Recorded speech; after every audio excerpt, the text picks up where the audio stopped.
Dos, aislamiento y desconexión de los valores sonoros. Ejemplo, la concepción acústica del sonido THX.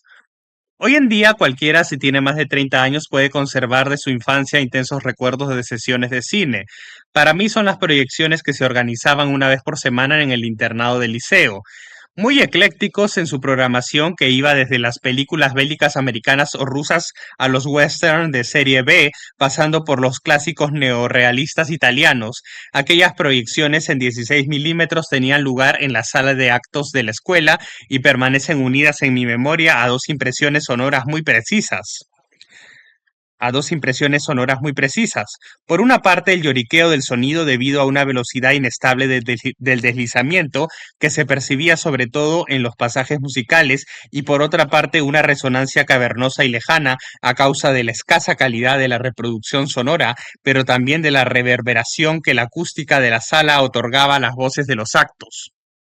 Estas condiciones, que pueden parecer caricaturescas, no eran finalmente sino una exageración de aquellas en las cuales veíamos la mayoría de las veces las películas de otros tiempos.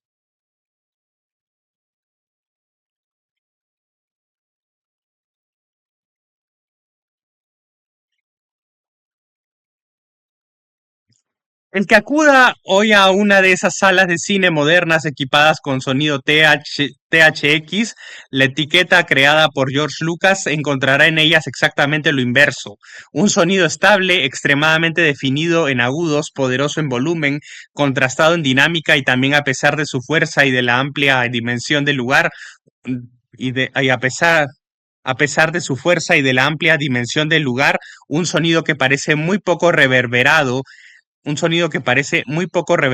el ideal moderno de una potencia enorme y seca.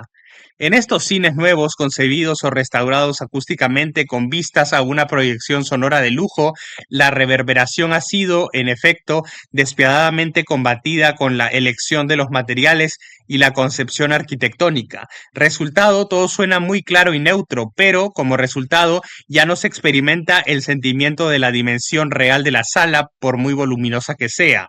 Es, en suma, la ampliación sin modificación de la sonoridad de un buen sonido doméstico de alta fidelidad.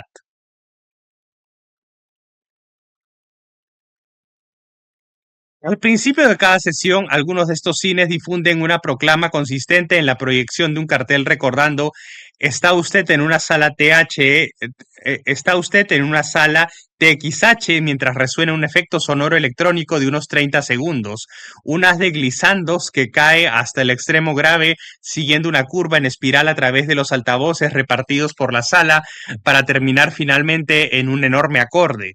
Todo con una potencia aplastante que impulsa al público, como relajación física, a la reacción instintiva de aplaudir.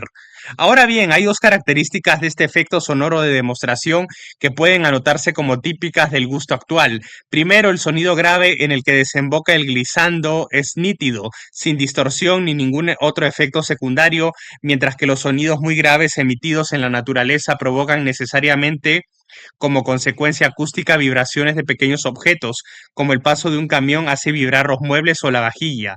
Lo que aquí se hace lo que aquí se hace admirar al público es, pues, lejos de toda idea de fidelidad, el poder técnico de aislar y de dominar, depurándolo de cualquier otro fenómeno, un componente sonoro.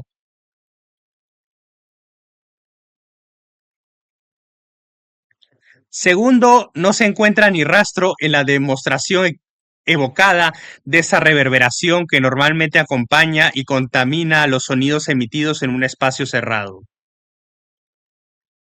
Cuando se trata de un fenómeno vivo, los caracteres sonoros varían siempre de manera asociada. Si su volumen sonoro crece, el sonido cambia de naturaleza, de color, de resonancia. En el mundo sonoro anterior a la amplificación electrónica, la presencia de una reverberación prolongada del sonido era lo que marcaba un cambio de escala en el nivel espacial, de igual modo que la presencia de vibraciones secundarias, consecuencia del sonido principal, rubricaba el paso a una escala importante de intensidad. Aquí, por el contrario, dejando aparte de la potencia sonora, potencia que ha sido aislada como valor, el fenómeno permanece tan nítido y claro como si se le oyese en el pequeño altavoz de una minicadena doméstica. De suerte que en el tipo de proyección sonora que reina hoy en los cines y que pretende negar el tamaño real de la sala, la amplificación ya no tiene una verdadera escala de referencia.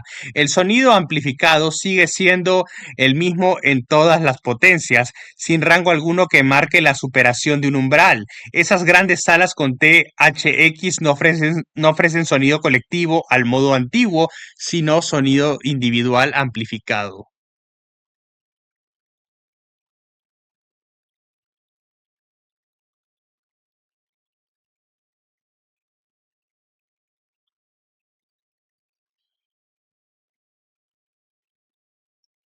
3. La cuestión de la fonogenia. El dispositivo técnico. Entre los años 20 y los 40 se produjo el auge en el interior en el interior de los medios sonoros, disco, cine, radio, de cierta noción hoy olvidada o casi de la fonogenia. Con ello quería aludirse a la capacidad más o menos misteriosa que habría permitido a ciertas voces pasar mejor a la grabación y a los altavoces, inscribirse mejor en los surcos, suplir en resumen la ausencia de la fuente real del sonido por un tipo de presencia específica del medium de conservación y de difusión. Esta noción se puso especialmente de relieve cuando los ingenieros de sonido del cine sonoro de los inicios que venían del disco y de la radio, ¿de qué otro campo habrían podido venir? Intentaron hacer valer en la elección de los actores criterios de fonogenia, decretando que desde este punto de vista este era excelente y aquel deplorable. Uno de los ejemplos más conocidos de estos aventurados veredictos fue el que, según Pañol emitió sobre el rodaje de Marius, un ingeniero de la Western Electric, acerca de Raimu, cuya voz afirmaba era imposible de grabar. Hay que decir que los ingenieros de sonido no siempre se equivocaron en este campo y que muchos actores empezaron a temer que carecían de la maldita fonogenia.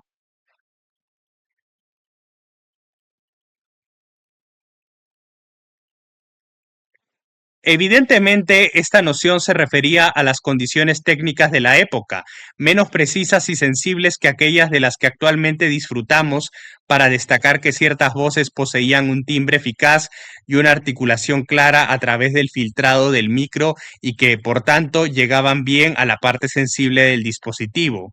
Retrospectivamente, podemos arriesgarnos a decir que las voces de un Gerard Depardieu o de una Catherine Deneuve, Deneuve, no habrían sido juzgadas lo bastante fotogénicas según los criterios entonces en vigor, no lo bastante claras, timbradas y articuladas. Si Raimu fue víctima del mismo juicio, él, que no carecía de timbre, fue sin duda al contrario por disponer de lo necesario en exceso. Es en este sentido la idea de fonogenia, eh, es este sentido Es este sentido, la idea de fonogenia no era sino la idea de una adaptación entre cierto tipo de voz y de emisión sonora y ciertas condiciones técnicas de capacitación y de reproducción, lo cual no era ningún absurdo. Pero ya en aquella época el término incluía también un fuerte componente irracional. Se decía de una voz que era fonogénica como se dice hoy de alguien que tiene garra, sex appeal o cualquier otra cualidad de impacto en el plano de la comunicación y de la seducción. El criterio de fonogenia había sido calcado desde luego sobre el de la fotogenia, muy en boga en otros tiempos, en la época de las estrellas, pero contrariamente a la primera noción, este último ha sobrevivido hasta nuestros días y no es raro ver aún a cineastas decretar sobre una mujer que no es hermosa sino endiabladamente fotogénica, mientras que para los sonidos y en particular las voces, la noción equivalente se ha desvanecido totalmente.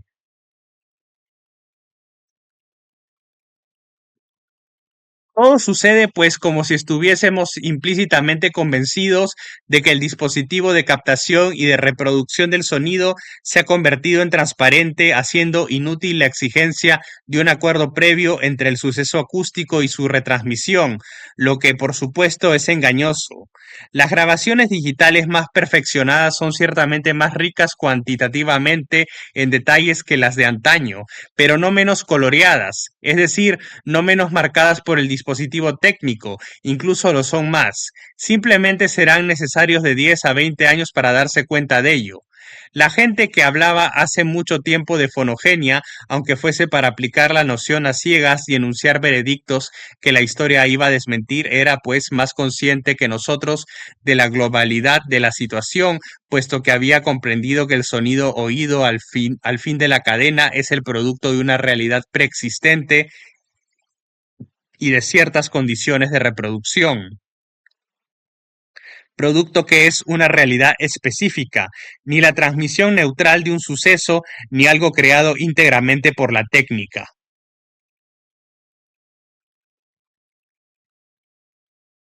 ¿Puede uno preguntarse entonces de qué es síntoma la desaparición de la noción de fotogenia?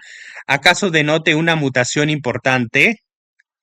¿Acaso denote una mutación importante, a saber, nuestra inmersión tan común, tan cotidiana en lo que puede llamarse la realidad acústica sustituida, el sonido retransmitido por amplificaciones y altavoces, que no tiene dificultad alguna en suplantar en potencia, en presencia y en impacto a la realidad acústica no sustituida y que se convierte poco a poco en el modo de escucha habitual, un modo de escucha que al mismo tiempo no se persigue ya, no, que al mismo tiempo no se percibe ya como reproducción, como imagen, con lo que eso supone tradicionalmente de deterioro, de degradación y de pérdida en relación con la realidad, sino como un contacto más directo e inmediato con el suceso.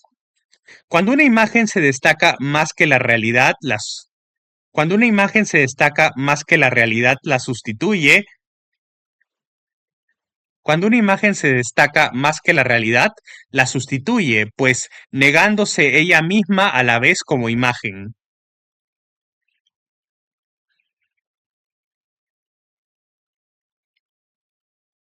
Imaginemos que en el campo cotidiano de nuestra experiencia visual común, dibujamos ciertas cosas en ventanas y pantallas con colores, luminosidades y definiciones incomparablemente más vivos que los que percibimos directamente.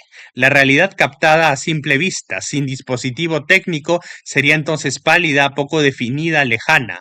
Es exactamente la impresión que sienten hoy en un concierto de clavicordio aquellos, cada vez más numerosos, que no conocen este instrumento sino grabado o retransmitido. No se oye nada.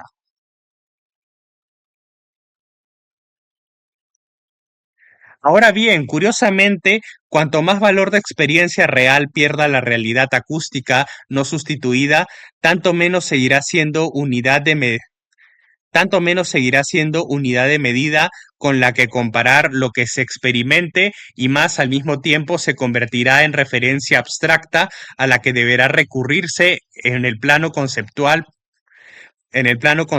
por ejemplo, en la noción de fidelidad acústica que también el cine reivindica. Cuanto más utilizamos el sonido grabado y o retransmitido, más mitificamos su contrario, una experiencia natural cada vez menos experimentada.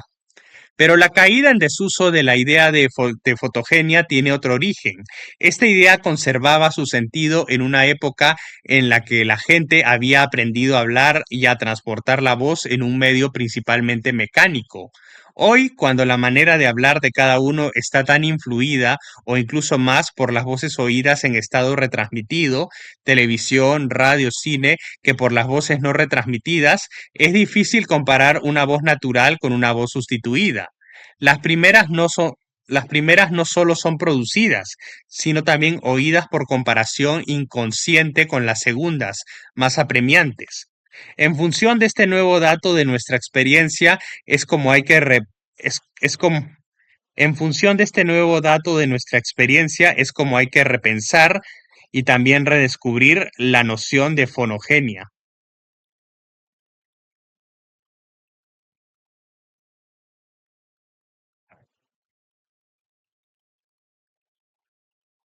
4. Los silencios del sonido directo.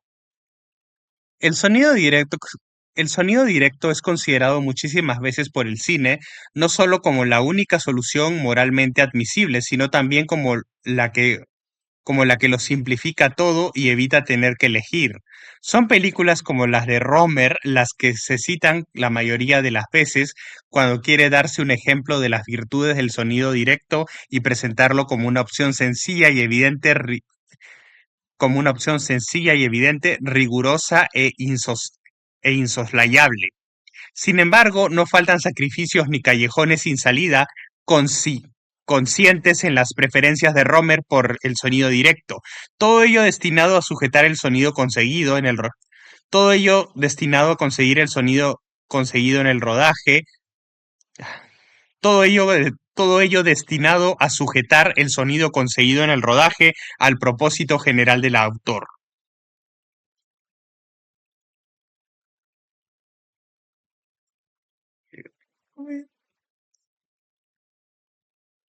Puede observarse en el clima sonoro de una obra como La mujer del aviador, rodada en París en decorados reales y no en un estudio.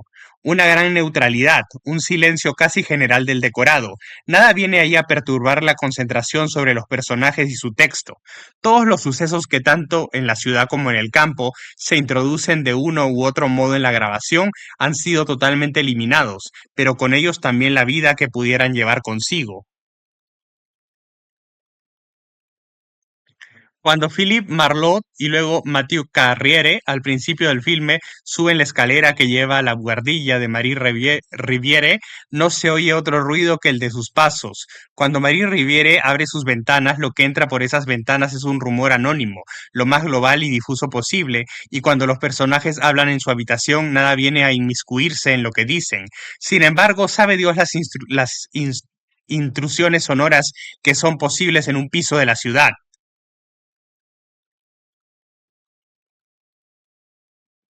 De una manera evidente, Romer persigue en sus bandas sonoras lo anecdótico sonoro, ya sea el que capta involuntariamente en el micro en las situaciones de rodaje en decorado real, bocinas, alarmas, gritos, ruidos de voces, etcétera, ya sea el que se añade en la mayor parte de los casos después en el montaje relacionado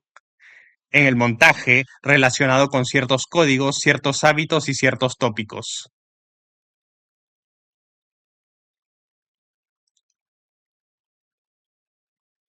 Por ejemplo, en esa escena de la escalera, Romer podría haber colocado sonidos procedentes de relleno y de la radio para evocar la hora, las 7 de la mañana. Cuando Marie Rivière abre la ventana, ahí es donde en una película parisiense se oirían arrullos de palmas destinados a crear el marco, a concretar la ciudad y sus tejados y a alegrar un poco el sonido a la manera ingenua de una decoración. Igualmente, cuando Philippe Marlotte camina por la calle, sus pasos se inscriben en el rumor indistinto de la circulación, sin que ningún ruido ni conversación alguna vengan a alterar ese ambiente. El riesgo de estas intrusiones sonoras espontáneas en un rodaje en sonido directo es que pueden dar a una palabra del diálogo o a un gesto del actor un sentido particular. Pueden dar, pueden, pueden dar a una palabra del diálogo o a un gesto del actor un sentido particular no deseado, aunque solo sea como puntuaciones aleatorias. Una motocicleta que corre fuera de campo, una radio o un televisor cuyo sonido entra por las ventanas pueden no solo cubrir el texto, sino también darle un valor diferente.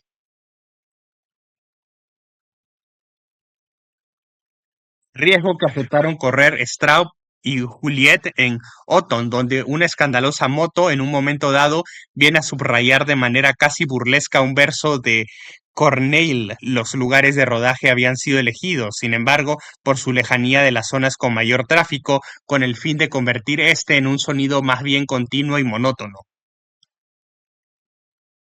En La mujer del aviador, para obtener esa amalgama del ambiente sonoro sin que destaque nada, ese silencio del entorno de los personajes que puede que puede advertirse también en la larga secuencia rodada en el parque de Buttes-Chaumont. Romer necesitó elegir horas de rodaje precisas, no necesariamente aquellas en las que sucede la acción. Rechazar las tomas contaminadas por irrupciones indeseables, en resumen, reconstruir por selección y eliminación el ambiente sonoro que el autor deseaba a priori. La noción de sonido directo cara a cara con el ambiente sigue implicando, pues, una reconstitución, aunque sea por simple sustracción, en no menor grado de la de sonido postsincronizado.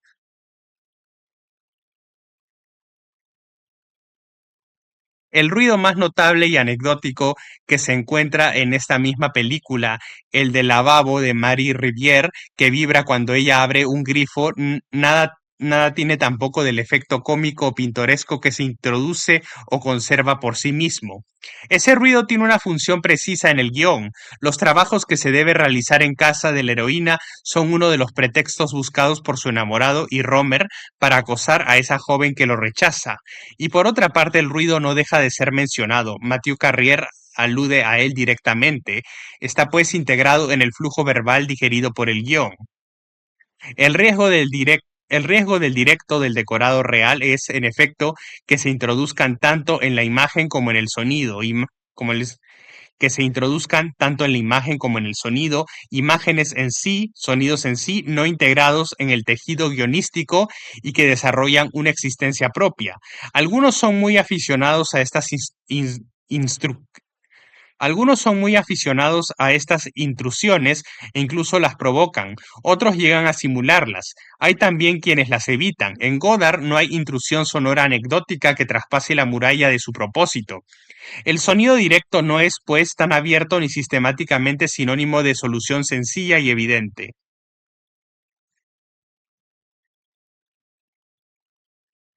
Verdad y verosimilitud sonora.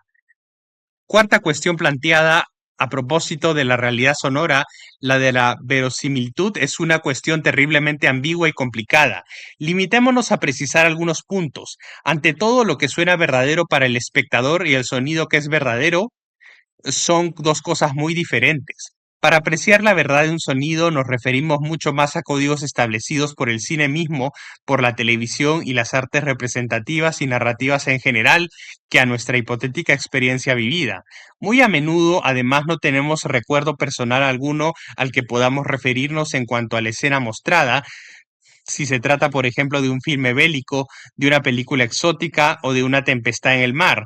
¿Qué idea teníamos qué idea teníamos la mayoría de nosotros del ruido correspondiente antes de la que se nos han comunicado antes de la que nos ¿Qué idea teníamos la mayoría de nosotros del ruido correspondiente antes de la que nos han comunicado las películas?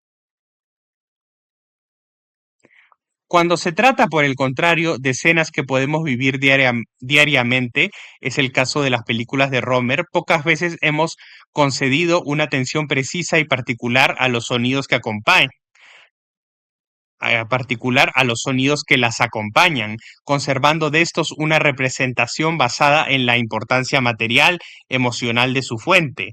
Los que no nos interesan o no nos sorprendían fueron eliminados.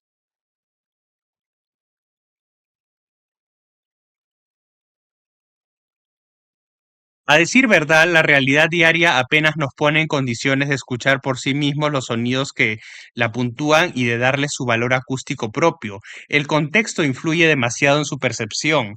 Para escuchar realmente los sonidos, habría que recrear la analogía de la cámara oscura visual, que permitiría a los pintores observar la naturaleza y apreciar sus verdaderos valores de luminancia y crominancia.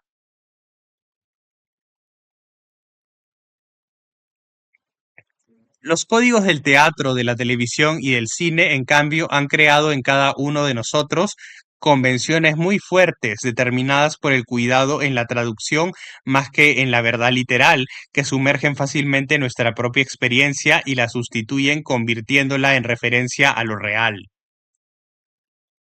Por un lado, un arte de registro como el cine ha creado códigos específicos de verismo, ligados a su propia naturaleza técnica.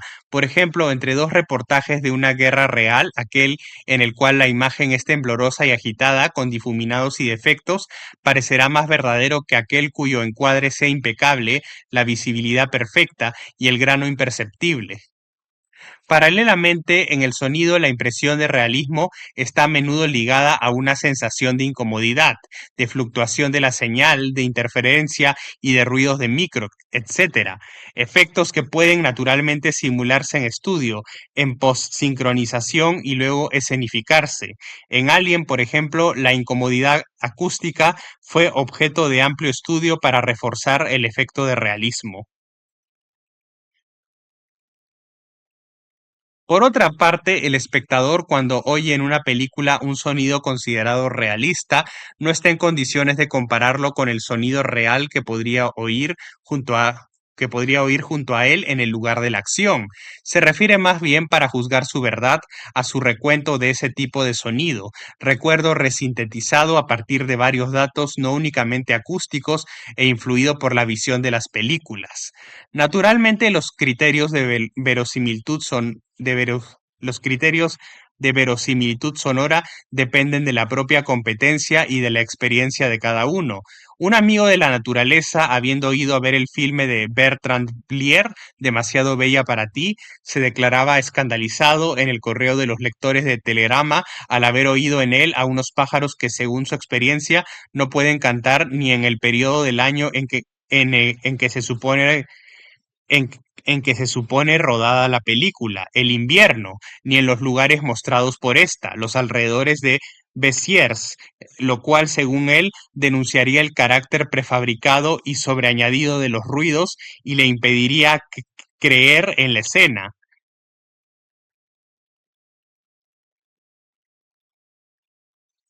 Notemos, sin embargo, que esta exigencia de realismo tiene sus cegueras y sus límites.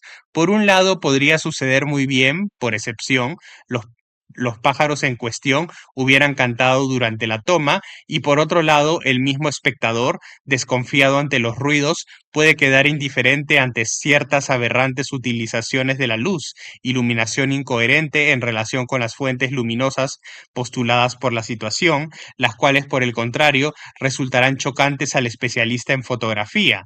En resumen, todo filme supone la aceptación de unas reglas del juego, empezando por la de ver en profundidad imágenes planas.